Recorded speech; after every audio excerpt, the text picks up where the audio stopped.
Welcome to another edition of the Noles Podcast. I am your host, Gregory McCoy. This podcast is by a fan for fans. I am not a journalist. I am not a reporter. I am not an insider. I do not work for a website. The majority of my content comes from me, in my opinion. Other information comes off the internet. Today is December 30th, 2019. And this is episode number 30. I got a couple of different topics I wanted to talk about today. And I'm going to start out with what if we had a new overtime format? I'm really big on preventing injuries, in particular head injuries. And we seen a game last season go like 6 or 7 overtimes. I want to say it was between Texas A&M and LSU. As thrilling as that game was, and as fun as that game was to watch, the longer a game goes, the higher risk for injury it is. So this is my proposal to still have a thrilling overtime format, but reduce the injuries. So let me tell you what I got. In college football, the current overtime format is okay, but I propose a new format to preserve health. Usually the healthiest player on the team is the kicker.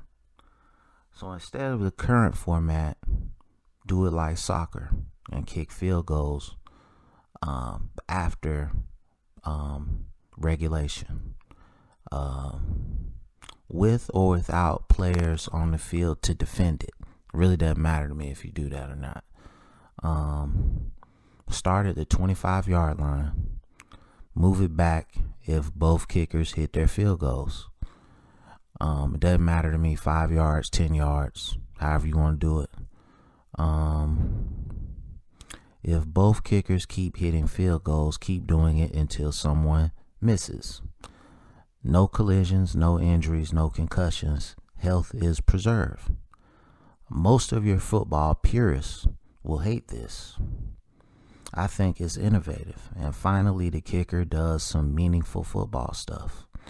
If both kickers miss in the same round of field goal attempts, the first one to hit a field goal after that from the missed position wins the game. No T, there must be a holder, no doctored up footballs. I think this would be, this would be crazy. After regulation, you go to basically field goals to win the game.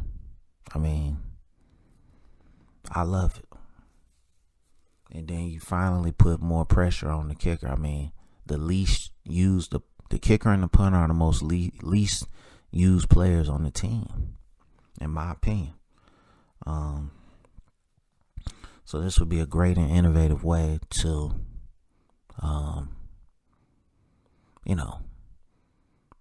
preserve health. So let me know what you think about that. My second thing that I wanted to talk about is the rise of the Clemson Tigers.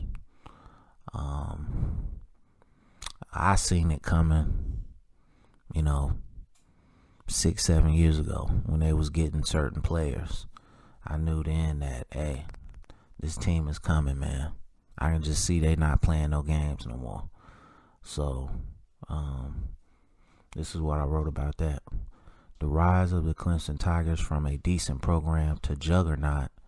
It all started to turn when Clemson switched from Tommy Bowden to unknown Dabo Swinney. His annoying enthusiasm and contagious to players, recruits, and coaches. When they started getting players like C.J. Spiller, Sammy Watkins, Vic Beasley, and Deshaun Watson, that's when I knew Clemson was going to be a problem. Slowly from 2009 until now, They built their program.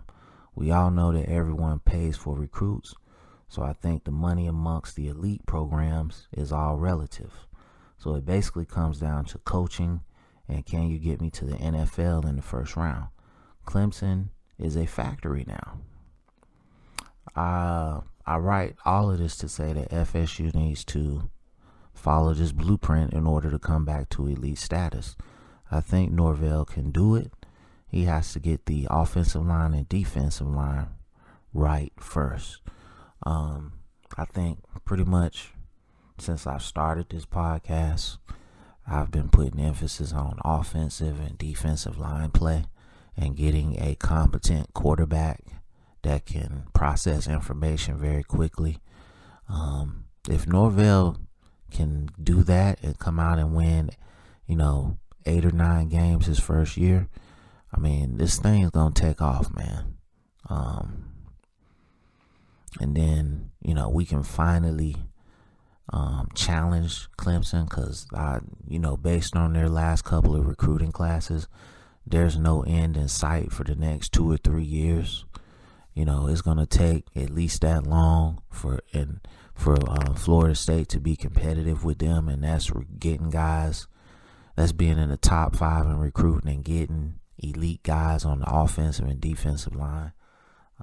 I've liked what they've done at linebacker and defensive back, and they just need to get more playmakers at wide receiver and, more cerebral quarterbacks, and then maybe we can be back on our way, man. But when Clemson was getting great running backs and great wide receivers, they wasn't getting elite players on defense. Now they're getting elite players on defense at every position. They would get a guy here and there, a linebacker, a defensive end, but now it's every position they're getting, elite players. So, hey, man, I can't do anything but tip my hat to them, man. I'm not going to sit here and hate on them. Whatever they doing it better than us, and we need to step our game up from every aspect: facilities, recruiting, on the field, coaching, and maybe we can get back.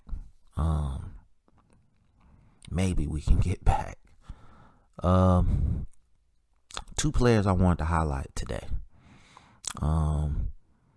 And these guys, this guy, AJ Lighton, he played a little bit as a freshman. He hasn't really played this year as a sophomore. And in my opinion, he's one of the better DBs on this team. I just don't see how Stanford Samuels and Asante Samuel is getting all this publicity for being good corners. They suck. Is anybody else watching the film? Man? Because I just don't see how these guys are getting the positive feedback that they're getting. Okay? I think there's better DBs than the ones that were starting. AJ Lighton is better than Asante Samuel. I'm sorry. So this is what I wrote about AJ Lighton. Very athletic. Closes on the ball very well. Good speed. Will hit anyone. Good jumping ability. Backpedal and redirect. Needs work. He's a good DB. Needs to study film. Needs to get stronger.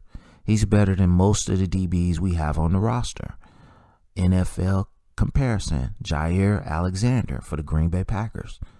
He's like, a duplicate of Jair Alexander. Plays just like him. Same athletic ability. Basically the same height, same build. AJ Lighton is a player, man. You go back and look at his tape from his freshman year, and I even looked at some of his high school stuff. He can locate the ball in the air. Rarely gets called for pass interference. I don't know what the problem is. I don't know what Harlan Barnett was looking at. How do you think that? I don't know, man. Stanford Samuels III has been a Cinnamon Toast Crunch his whole career. So then I got another offensive guy to me that's in the same category. Jordan Young, the wide receiver. Big guy, 6'2", 192. Okay. This guy can play. Why hasn't he been on the field? Fast, athletic, he can catch. What was wrong with the previous staff? Runs good routes, good jumping ability. He's got to play in the Sun Bowl. I got to see this guy, man. This guy's, ball skills are crazy. Runs great routes. He jumps over defenders to catch the ball. I don't understand it. My NFL comp for him is Keenan Allen from the Los Angeles Chargers. Now, Keenan Allen's a little bit bigger than him, but not by much. 10, 15 pounds. You got to keep in mind, Jordan Young is, 19 years old? Keenan Allen is like almost 30.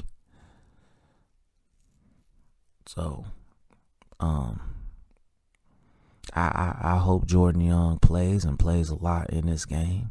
And I'm dying to see these young guys play, man. You can't just keep marching, who besides Tamori and Terry has really done anything from the receiving position, wide receiver position, to deserve playing time and keep this guy Jordan Young off the field? No one, in my opinion. So hopefully he plays, and hopefully he plays well, man.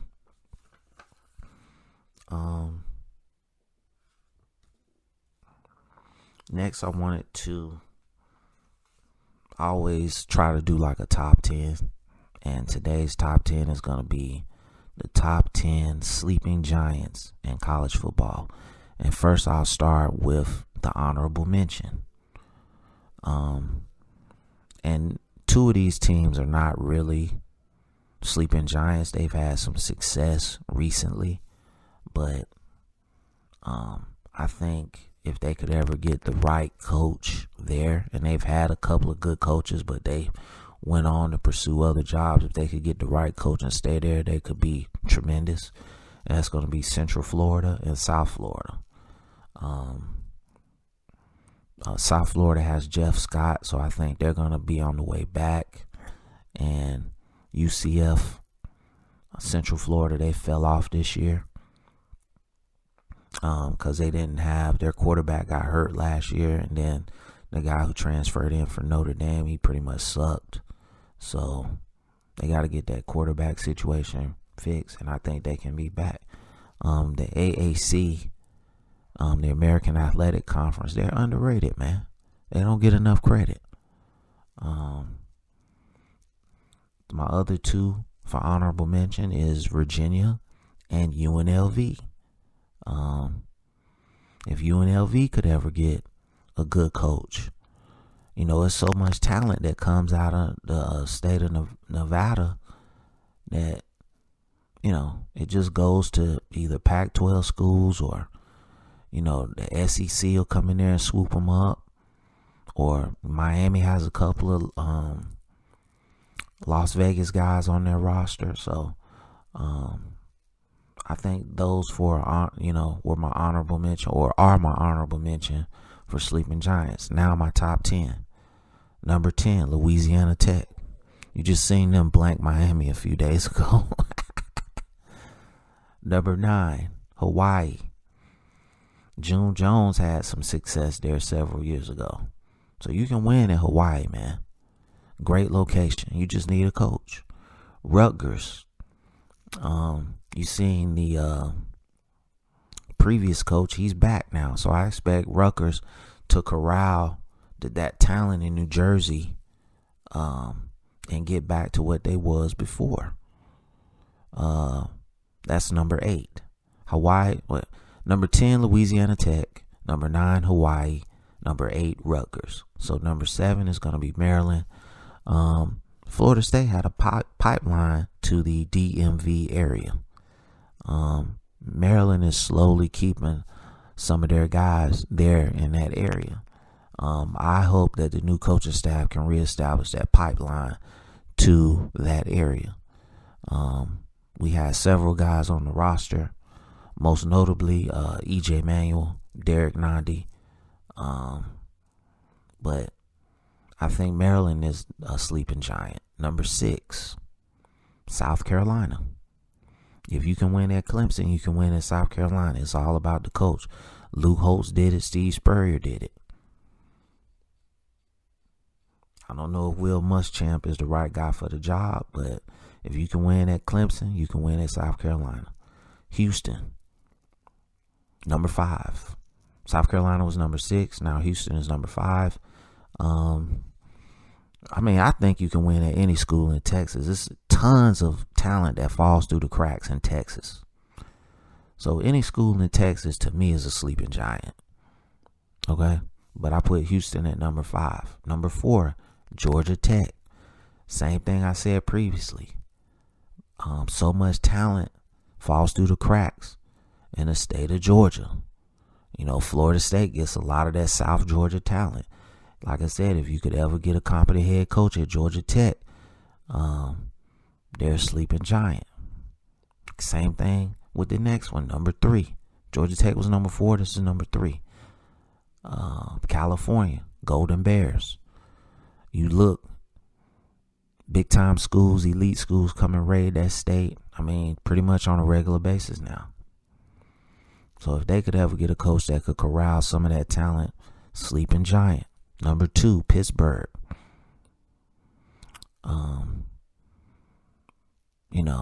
They ain't really been great since Larry Fitzgerald, Dan Marino, just to name a few. But Pittsburgh, that area up there, Michigan, Pittsburgh, Ohio.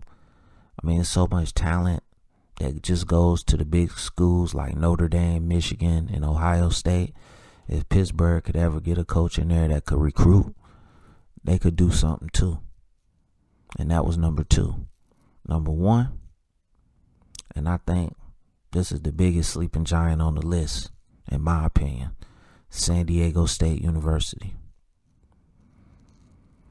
If you've never been to San Diego, man, it's a great location. It recruits itself. All you need is a competent head coach, but they went 9-3 this year. Like I said, if you could ever get a big name coach out to San Diego State University, watch out. I felt like the Pac-12 should have added San Diego State University instead of Utah. Bigger media market, bigger city, but they went with Utah. So, like I said, if you could ever get a big name coach out there, I think this would be like a no-brainer. All right, so that's going to do it for this episode. I want to thank everyone for supporting this podcast. I really appreciate it. YouTube, please subscribe, hit the notifications button. Apple Podcasts, rate, review, subscribe. Spotify, rate, review, subscribe. And Google, rate, review, subscribe. Thank you for the continued support, and go Noles.